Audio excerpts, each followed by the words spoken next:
परमेश्वर का धन्यवाद हो, उसने एक और अवसर दिया उसके वचन में से बताने के लिए। आइए आज का वचन हम देखेंगे यूहन्ना में से, यूहन्ना 15 का 5 कोई पढ़े।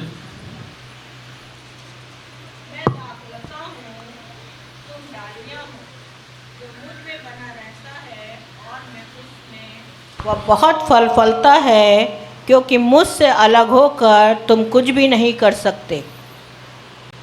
क्या बात बोली प्रभु यीशु मसीह ने, मुझसे अलग होकर तुम कुछ भी नहीं कर सकते। क्या इस बात पे हम विश्वास करते हैं? एक विश्वासी हैं तो विश्वास करना चाहिए कि प्रभु यीशु के साथ जब तक हैं तब तक हम बढ़ते जाएंगे विश्वास में। उससे अलग हो गए तो हम कुछ भी नहीं। उदाहरण दिया प्रभु यीशु ने एक दाग की लता का, एक दाग की बारी का। गुण होता है इसके अंदर, एक एक शब्द, एक एक उदाहरण जो प्रभु यीशु मसीह ने दिया है वो सोच के दिया है, ऐसे ही नाम नहीं ले दिया। दाग की बारी की जगह बरगद का पेड़ क्यों नहीं बोला? कोई और शब्द क्यों नहीं बोला? कभी आप इस तरह से सोचते हैं? दाग की बारी का इतिहास यदि देखा जाए तो लगभग 6.5 करोड़ साल से दाग की बारी उग रही है, अगर साइंस के आधार पर चला जाए। बहुत पुराना पौधा है ये। 8000 किस्में इसकी। इसकी पत्तियां भी काम आती हैं, इसका फल भी काम आता है। साथ ही बहुत ही नाजुक पौधा है, बहुत आवश्यकता है इसकी केयर करने की। हम विश्वासी हैं, जब तक प्रभु का आत्मा हमारे साथ नहीं है तब तक हम सीधे नहीं चल सकते। उसका आत्मा हमें बार बार सिखाता है, बार बार हमें सीधा करता है और हमें ये बताता है कि तेरा मार्ग ये है। तब जाके हम मसीहत में बने रह सकते हैं। इस आयत को मैं पढ़ता हूँ, क्या बोलता है यहाँ पर? मैं दाखलता हूँ, प्रभु यीशु मसीह कह रहा है, ठीक। और क्या बोलता है? तुम डालियाँ हो, जो मुझ में बना रहता है मैं उसमें। कितनी अच्छी बात है, एक दूसरे में बने हुए हैं हम। प्रभु यीशु और हम एक साथ हो गए। जब ऊपर की आयत पढ़ते हैं तो क्या बोला है कि पिता मेरा किसान है। परमेश्वर किसान, और परमेश्वर ने ये पृथ्वी पे था, प्रभु यीशु मसीह तब बोला है ना। पृथ्वी पे एक सांसारिक रूप में, एक मनुष्य के रूप में आया और बोलता है कि जिस तरह उसने मुझे रखा है वैसे ही तुम भी हो, कोई अंतर नहीं। कितना बड़ा सौभाग्य है हमारे लिए कि हम प्रभु यीशु मसीह के तुल्य प्रभु यीशु मसीह हमें करता है और बोलता है तुम मेरे समान हो। जब तुम मुझ में बन जाते हो तो मैं भी तुम में बन जाता हूं। अब हमारे अंदर और उसके अंदर कोई फर्क नहीं रहा। रीज़न क्या है मालूम है? परमेश्वर जिसने हमें रचा है वही आत्मा हमें देता है, जो वह आत्मा उसने प्रभु यीशु मसीह को दिया, वही पवित्र आत्मा। इसलिए बोलता है कि जहां से मेरे को ऊर्जा मिलती है, जहां से मेरे को सोर्स है मेरा जीवन का, वही सोर्स तुम्हारा भी है।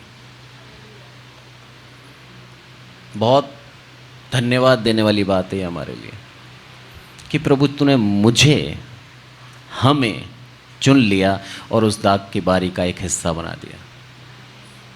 शुक्रवार को मैंने प्रचार किया था, उसके अंदर था पहला तीमुथियुस, और उसके अंदर ये आयत थी कि पौलुस बोलता है कि तूने मुझ विश्वास योग्य समझा, इसलिए तूने मुझे सेवकाई दी। एक मनुष्य विश्वास योग्य है क्या?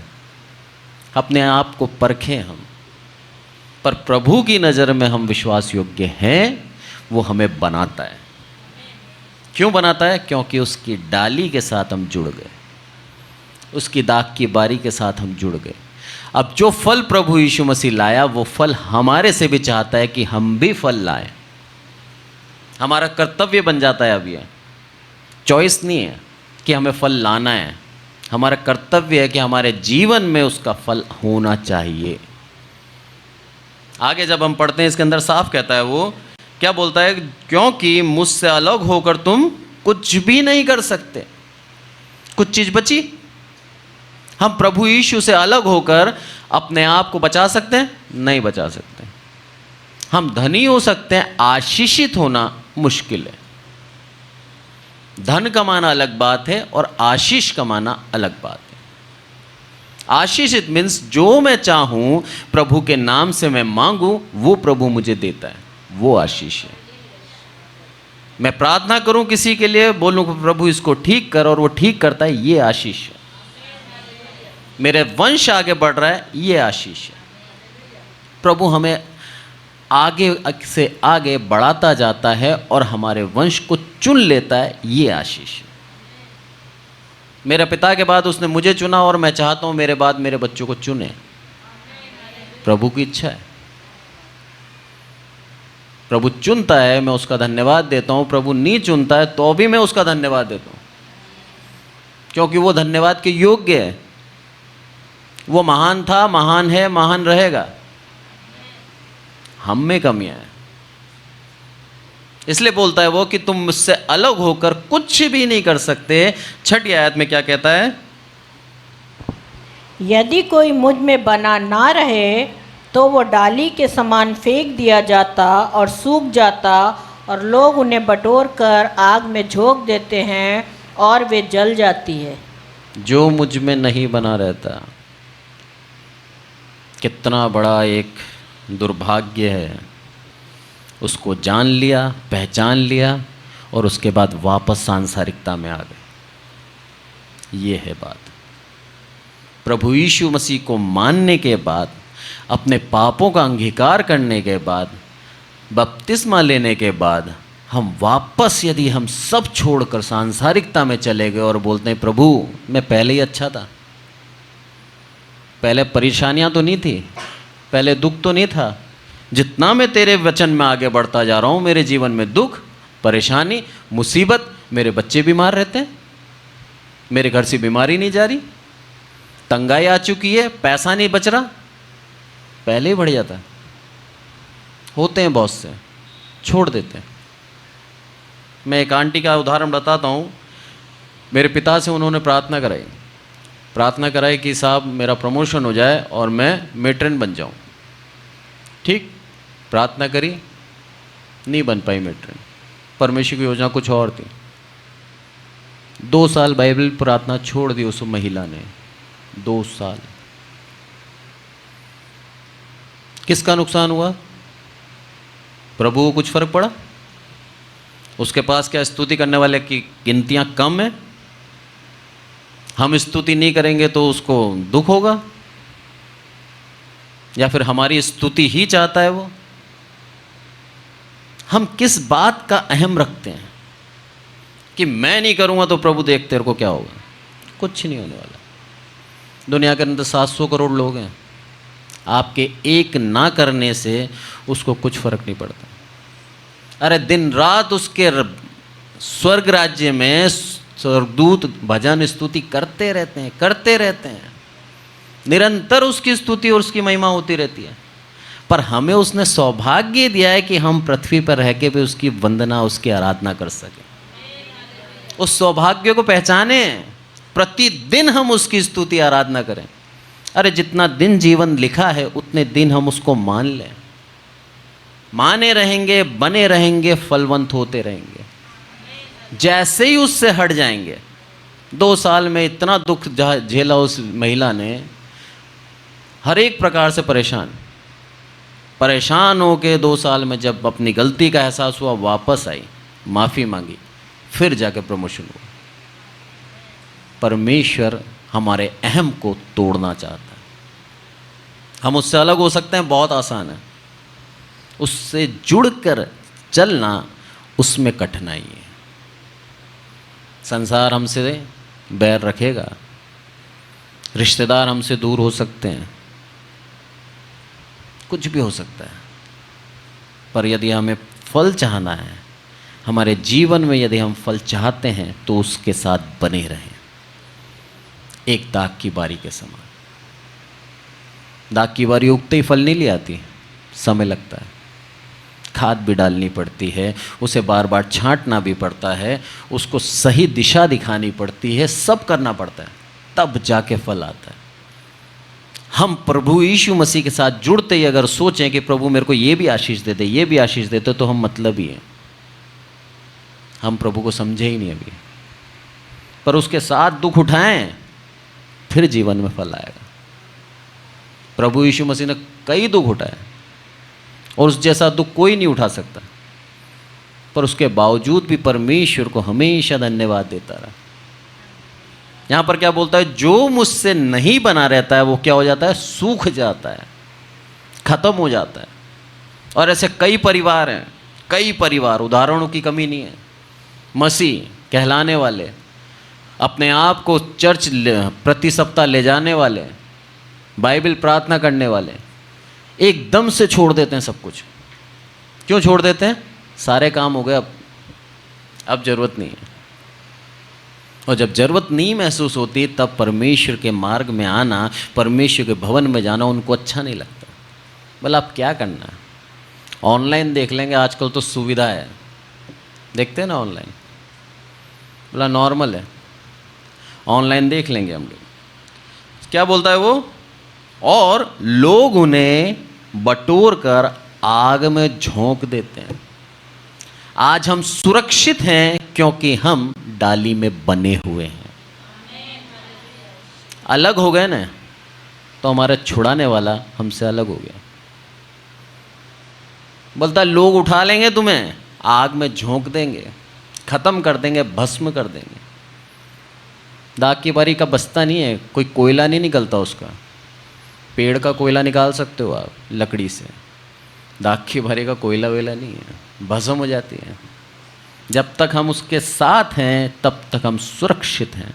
जैसे ही हम अलग हो जाएंगे ये दुनिया हमें ख़त्म कर देगी, कोई नहीं बचा सकता। इसलिए बोलता है आगे वो 7वीं आयत में, यदि तुम मुझ में बने रहो और मेरा वचन तुम में बना रहे तो जो चाहो मांगो वह तुम्हारे लिए हो जाएगा। यदि तुम मुझ में बने रहते हो तो, कंडीशन है, उस कंडीशन को फुलफिल करें, आपको आपके जीवन में आशीष मिलेगी। अब बने रहना आसान नहीं है, और बने रहने का मतलब मुझे पूर्ण रूप से परमेश्वर की हर व्यवस्था को मानना पड़ेगा, उसकी हर आज्ञाओं को अनुसार अपने जीवन को चलाना पड़ेगा।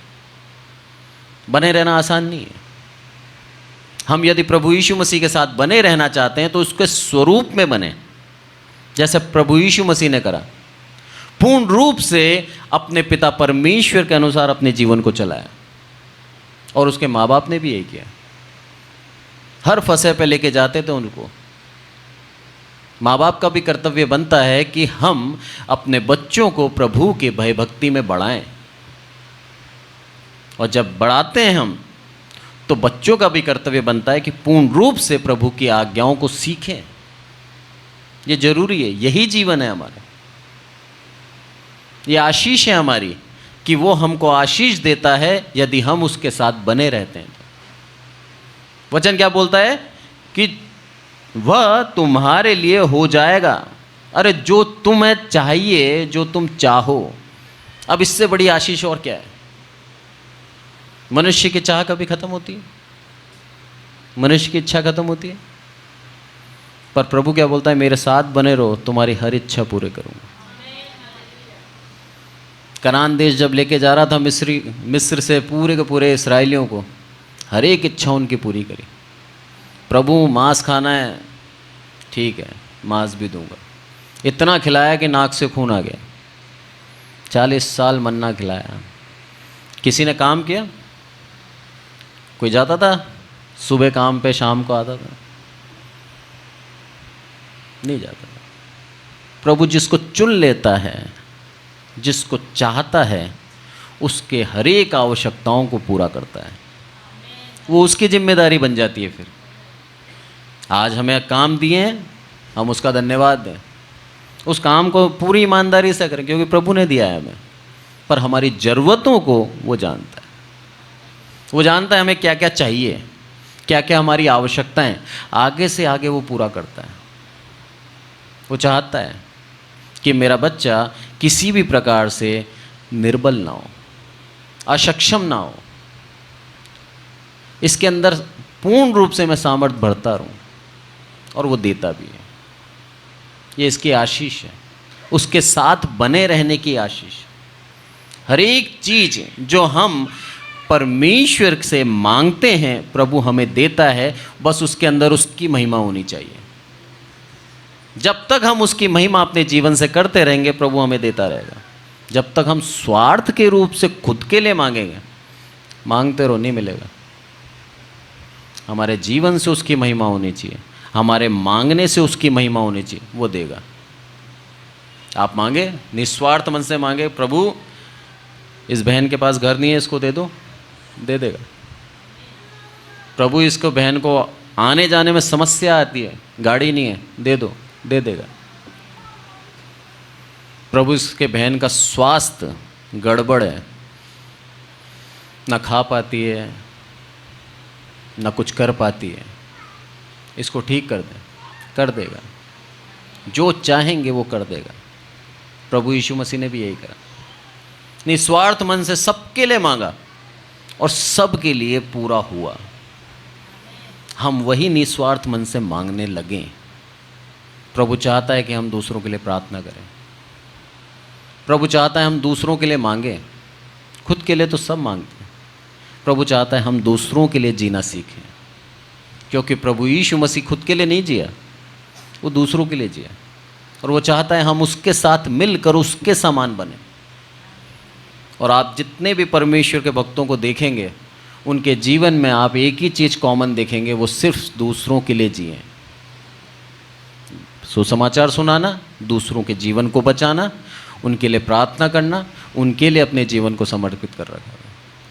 आपको और मेरे को भी ये सौभाग्य दे रहा है प्रभु। आज उस दाखलता में जुड़ जाएं और हम दूसरों के लिए जीना सीखें। आगे क्या बोलता है वो,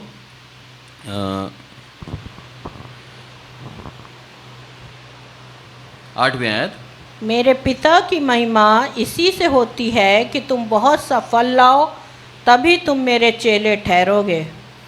मेरे पिता की महिमा किससे होती है? इसी से होती है कि तुम बहुत सा फल लाओ। और आत्मा के फल हम जानते हैं क्या है, पर यह हमारा कर्तव्य बन जाता है कि जब हम प्रभु से जुड़े हुए हैं तो फल लाना पड़ेगा। ये प्रभु के साथ जुड़े रहने की आशीष है। हमारी इच्छा के अनुसार हम मांगेंगे, वो हमारे लिए हो जाएगा। हम फल लाएंगे जीवन के अंदर, हम फलवंत बन जाएंगे, ये आशीष है उसकी। अब हम देखेंगे पिता से विरुद्ध जाने का श्राप क्या होता है। व्यवस्था विवरण निकालें और उसका 28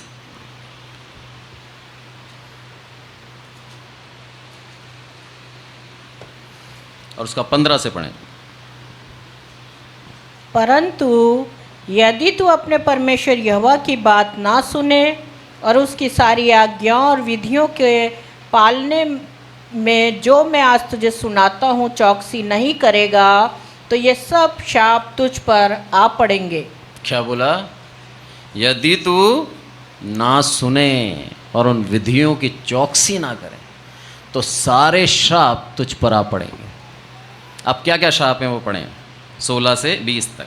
अर्थात शापित हो तू नगर में, शापित हो तू खेत में, शापित हो तेरी टोकरी और तेरी कठौती, शापित हो तेरी संतान और भूमि की उपज और गायों और भेड़ बकरियों के बच्चे, शापित हो तू भीतर आते समय और शापित हो तू बाहर जाते समय। फिर जिस जिस काम में तू हाथ लगाए उसमें यहोवा तब तक तुझको शाप देता और भयातुर करता और धमकी देता रहेगा, जब तक कि तू मिट ना जाए और शीघ्र नष्ट ना हो जाए। ये इस कारण होगा कि तू यहोवा को त्याग कर दुष्ट काम करेगा। और हाँ चलो पढ़ लिए, 21वीं पढ़ लिए। और यहोवा ऐसा करेगा कि मरी तुझ में फैलकर उस समय तक लगी रहेगी जब तक जिस भूमि के अधिकारी होने के लिए तू जा रहा है उस पर से तेरा अंत न हो जाए। धन्यवाद। कुछ बचा? शापित हो तू नगर में, खेत में, जहाँ तू काटता है वहाँ पर। रीज़न क्या है? कि हम उसकी आज्ञाओं से अलग हो गए, उस दाखलता से हम अलग हो गए। आशीष भी है उस दाखलता के पास रहने की, उस दाखलता से अलग होने के हमारे कुछ श्राप भी हैं। चुनाव हमारे पास है। क्या हम सच्चे दिल से प्रभु यीशु मसीह को आज चाहते हैं? सच्चे दिल से हम उसकी आज्ञाओं को मानते हैं, या फिर सिर्फ हम दुनिया को दिखाने के लिए अपने जीवन को जी रहे हैं? प्रभु यीशु मसीह आज हमसे सवाल करता है, हम कौन सी जिंदगी चाहते हैं? आशीषित, फलवंत? तो प्रभु यीशु मसीह के साथ बने रहें।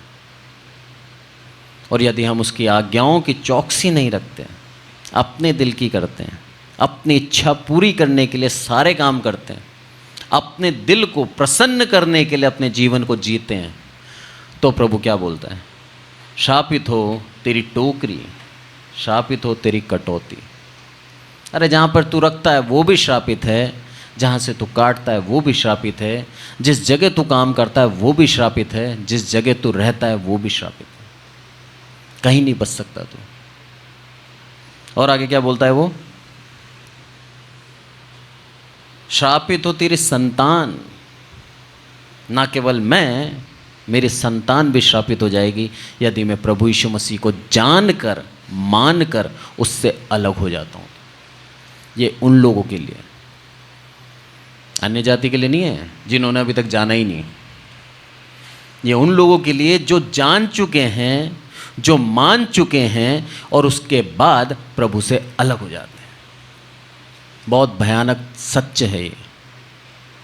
प्रभु हमें आज सिखाता है, समझा रहा है बार बार कि उसको मानने के बाद उसमें बने रहें। दुख, तकलीफ, मुसीबत आएंगी, सबके जीवन में आती हैं। शद्रक, मेशक, अबेदनगो की नहीं आई थी? आग में से होके निकाला उनको, और जब वो आग में से होके निकले तब प्रभु यीशु मसीह उनके साथ था।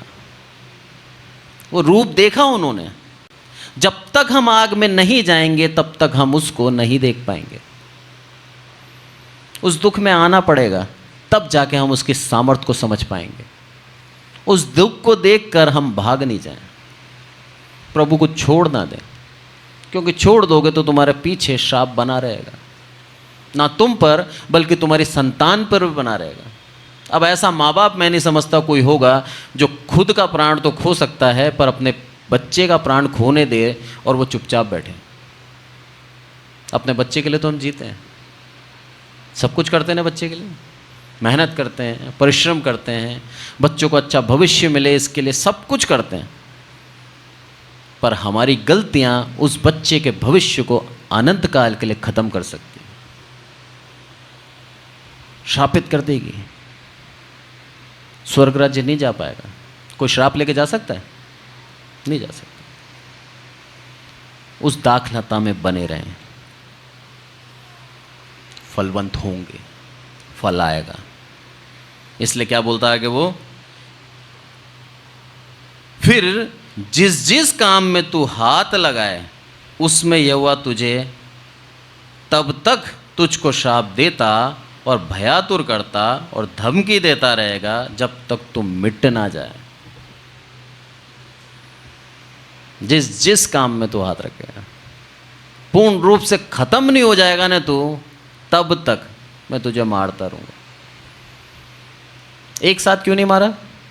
कभी सोचा आपने? प्रभु पहले ताड़ना देता है, सोचता है अब बदल जाए, माफ़ी मांगकर वापस जुड़ जाए, मैं जोड़ लूँगा इसको। पौलुस कहता है ना, हम जंगली जैतून के पौधे हैं, प्रभु ने हमें जोड़ दिया। साटा गया हूँ मैं और मैं जोड़ा गया हूँ। प्रभु चाहता है हम अलग हो भी गए तो तो दोबारा अवसर देता है कि अब जुड़ जाओ, आ जाओ, माफ़ी मांग लो और सच्चाई से प्रभु यीशु मसीह को पहचानें, सच्चाई से प्रभु यीशु मसीह का धन्यवाद दें और उसके साथ बने रहें। हमारे जीवन में आशीष बनी रहेगी। पर उससे अलग हो गए ना तो बहुत ही भयानक है, बहुत ही भयानक। इस संसार में भी भोगना है, अनंत काल के लिए भी भोगना है। परमेश्वर हमें आज सिखा रहा है, चेतावनी दे रहा है ये। इसलिए बोलता है 21वीं आयत में, क्या बोलता है? यहोवा ऐसा करेगा कि मरी तुझ में फैल कर उस समय तक लगी रहेगी जब तक तू जिस भूमि के अधिकारी होने के लिए तू जा रहा है उस पर तेरा अंत ना हो जाए। उस समय तक लगी रहेगी। इस्राएलियों के लिए कहा गया था ये, कनान देश जा रहे थे, पर उसके बीच में कई बार परमेश्वर को इन्होंने त्यागा, परखा। सबसे बड़ी बात परखना। हमारे अंदर कोई खूबी नहीं है कि हम उसको परख सकें, हमको अधिकार नहीं दिया, पर उसके बावजूद भी हम उसको परखते हैं बार बार बार बार। परमेश्वर को गुस्सा आता है, उसके क्रोध से बचें हम। ख़त्म कर देगा, नहीं तो बिल्कुल ख़त्म कर देगा, 1% भी नहीं छोड़ेगा। प्रभु हमें चाहता है कि हम जीवित रहें, प्रभु चाहता है कि हम उसके साथ बने रहें। प्रभु यही चाहता है। अब चुनाव हमारे ऊपर है, क्या हम आशीष के पात्र बने, प्रभु यीशु मसीह के साथ जुड़कर। जब हम उसको आगे पढ़ेंगे, समय की कमी से नहीं पढ़ रहा मैं, प्रभु यीशु मसीह क्या बोलता है? अब तुम मेरे दास नहीं हो, मित्र बन चुके हो, क्योंकि तुम और हम साथ में आ गए हैं। बोला अब कुछ छुपाऊंगा नहीं तुझसे, हर एक चीज़ तुझे बताऊंगा। क्या आशीष उसके पास रहने की, सोचिए आप। हर एक चीज़ बताएगा हमें, भविष्य बताएगा हमें, हम जो चाहेंगे वो हमें देगा, हमारे अंदर फल आएंगे। हम प्रार्थना करेंगे, हमारी प्रार्थना का वो आदर करेगा, हम मांगेंगे वो हमें देगा। ये आशीष है, बस उसके साथ बने रहने की आशीष है। काम वही करेगा, वचन भी वही देगा, सब कुछ वही करेगा, बस हमें स्थिर रहना है बस। पर जब उससे अलग हो जाते हैं तो सत्यानाश हो जाएगा, ख़त्म हो जाएंगे। ना केवल खुद बल्कि हमारी संतानों को भी हम ख़त्म कर देंगे। एक वचन और है, मैं पढ़ नहीं रहा, बता रहा हूँ मैं आपको। उसमें लिखा है यदि हम उसका काम नहीं करते और छोड़ कर चले जाते हैं तो 4 पीढ़ियों तक हम श्रापित हैं। बहुत बड़ी बात है। हमारे बच्चे भी श्रापित हो जाएंगे हमारे कामों के द्वारा।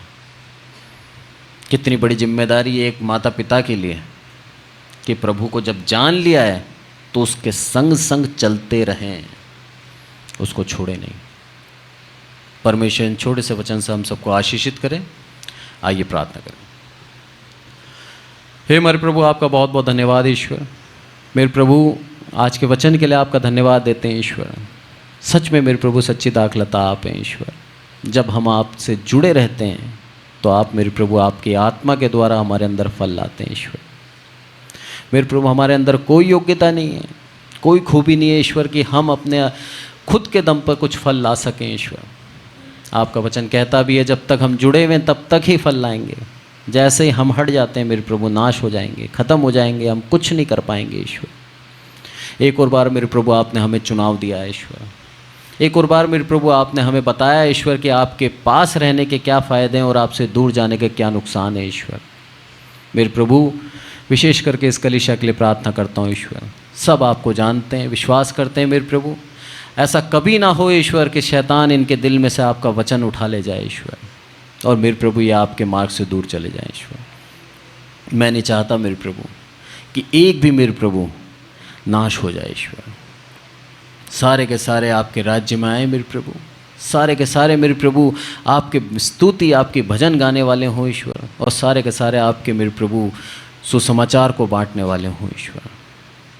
मेरे प्रभु, इस कलीसिया से हम यही चाहते हैं ईश्वर, ज़्यादा से ज़्यादा मेरे प्रभु यहाँ से आपके नाम के लिए उपदेशक निकले ईश्वर, और संसार में मेरे प्रभु आपके सच्चे वचन को पहुँचाने वाले हों ईश्वर। और ये तभी हो सकता है जब हम आपके साथ जुड़े रहें एक दाखलता के रूप में ईश्वर।